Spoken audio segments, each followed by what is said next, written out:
वाहेगुरु जी का खालसा, वाहेगुरु जी की फतेह। आओ जी आओ।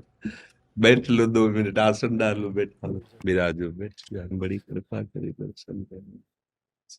विनती कर लेंगे आपसे जी। हजूर साहब दर्शन दीजिए आज। अपने वृंदावन धाम की सीमा के अंतर्गत रहने का वो अलग अलग संन्यास होता है ना, जैसे क्षेत्र संन्यास, मतलब धाम से बाहर जीवन में, जैसे बकाया मन से तो जहां जहां हमारे संत हैं, जहां जहां गुरुवाणी है, जहां जहां गुरुजन है, वहां वहां तो मन लौटता ही है। पर तन को एक सीमा में रख दिया गया कि धाम की सीमा के अंतर्गत शरीर को रखेंगे। हम जितना गुरुवाणी को अपने हृदय में साक्षात्कार करेंगे, उतना ही हमको जो कण कण में व्याप्त तत्व है उसका अनुभव हो जाएगा। उससे चाहे साकार कहे, चाहे निराकार कहे, चाहे ओंकार कहे, चाहे परम सत्य कहे, चाहे अकाल कहे, उसके विविध नाम है ना। उसका साक्षात्कार होना, जैसे उसकी बातें करना, उसका गुणगान करना, ये हमारे नशा है, हमारा तो नशा है।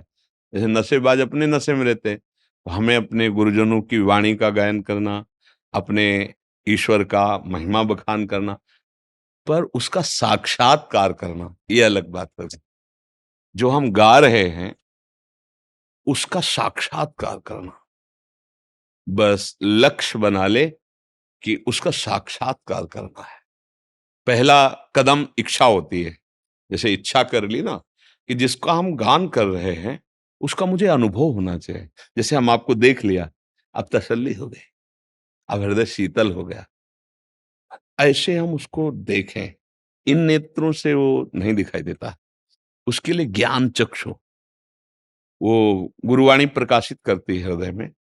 वो जो नेत्र होते हैं, जिन नेत्रों के द्वारा उस परम परमेश्वर का साक्षात्कार होता है, वो गुरु कृपा से होते हैं। संस्कृत में जो लिखा है, अज्ञान तिमिरांधस्य ज्ञानांजन शलाकया चक्षु रुन्मीलितम मेन तस्मै श्री गुरुवे नमः।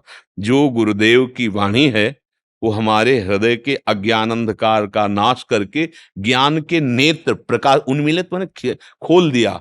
जहां ज्ञान चक्षु प्रकट हुए तहां उसका साक्षात, और हमारे जीवन का परम लक्ष्य है साक्षात्कार हो जाना, उसका अनुभव हो जाना। देखो, अपने बड़े बड़े महापुरुषों ने अनुभव किया है। अभी हमारे शरीर में थोड़ी सी पीड़ा पहुंचाई जाए तो हम विचलित हो जाएंगे। और देखो अपने गुरुजनों को देखो, कैसी कैसी विधर्मियों ने पीड़ा पहुंचाई, पर कहीं विचलित नहीं हुई। ये है, इसको कहते अनुभव।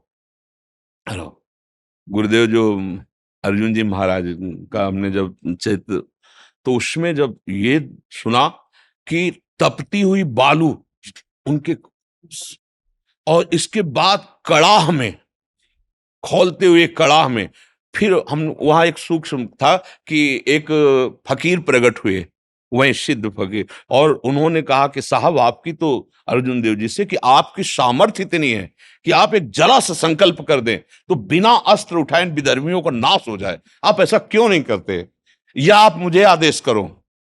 तब उन्होंने यही कहा था, राम का किया मीठा लागे। मतलब उनको कष्ट भी देने का संकल्प नहीं किया, और आप ऐसे आनंद में कि शरीर को इतना बड़ा कष्ट। अच्छा, वो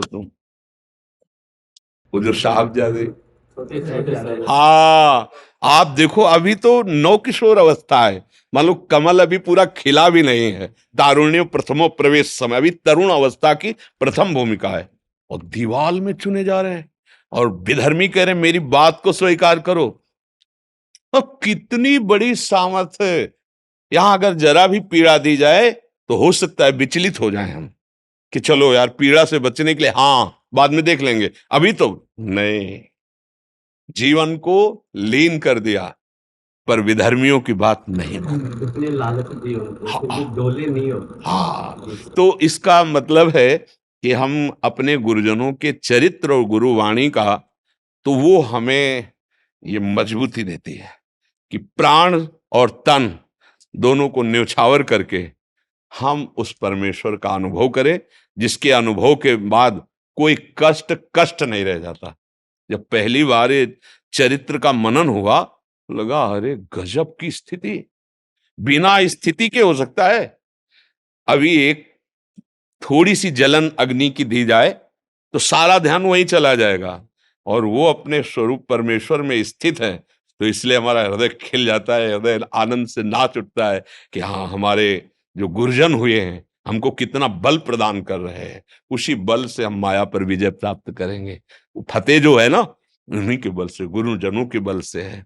वाहेगुरु का खालसा, वाहेगुरु की फतेह। उसी में मस्त रहना, वही हमें निर्विकार करेंगे, वही हमें उस परम सत्य वस्तु का बोध कराएंगे। गुरबानी में महाराज जी जब महाराज को तेरा महाराज के ऊपर रेत डाली थी, तभी में बिठाया था ना जी। तो वो महाराज ने बोला था कि तेरा किया मीठा लगे। हाँ। जो तू कर रहा है ना वो वो ठीक मीठा है, लग वो रहा मीठा ही है, तेरा भाणा मीठा लग रहा है। हाँ, हमारी जो वाणिज्य है उसमें लिखा है, जोई जोई प्यारो करे सोई मोही भावे।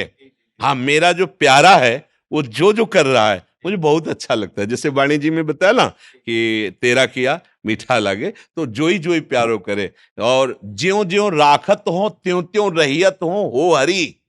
हरि तुम जैसे रख रहे हो मैं वैसे राजी हूं। ये बहुत बड़ी स्थिति है। अपने प्रभु को लेकर, अपने स्वामी को लेकर, अपने आराध्य देव को लेकर, परमेश्वर को लेकर हमारा मन उनके विधान पे राजी रहे। अगर सब प्रणाम कर रहे हैं तो ठीक है, और गाली दे रहे हैं तो ठीक है। मुझे न तुम्हारे प्रणाम से कोई हर्ष है, न तुम्हारी गाली से कोई शोक है। हम अपने लक्ष्य पे चलेंगे, डिगने वाले नहीं। तो वो बड़े महापुरुष जो होते हैं, और हम उन्हीं के बच्चे हैं। तो सिंह का बच्चा भेड़ होता ही नहीं है। है कि नहीं? शेर का बच्चा शेर ही होता है। तो ऐसे गुरुजनों के हैं जो शेर रहे। अरे कह रहे एक को ऐसा तैयार करूंगा कि 1.25 लाख से लड़ेगा। एक को ऐसा तैयार, बहुत आनंद आता है। तो वही हमारे अंदर में बैठे हैं। माया के जो लाखों विकार है ना, उन्हीं को परास्त करने के लिए, फतेह करने के लिए गुरु वाणी, गुरु कृपा, उनका खूब नाम जप, जो दिया हुआ नाम है, और वाणी का गायन करे, और ये दृढ़ निश्चय रखे कि इसी जन्म में मुझे साक्षात्कार करना है। क्योंकि ये लालसा रखने पर ही हम वहां तक आंतरिक गति में पहुंच सकते हैं जहां गुरुदेव पहुंचाना चाहते हैं। धन्यवाद। बहुत कृपा।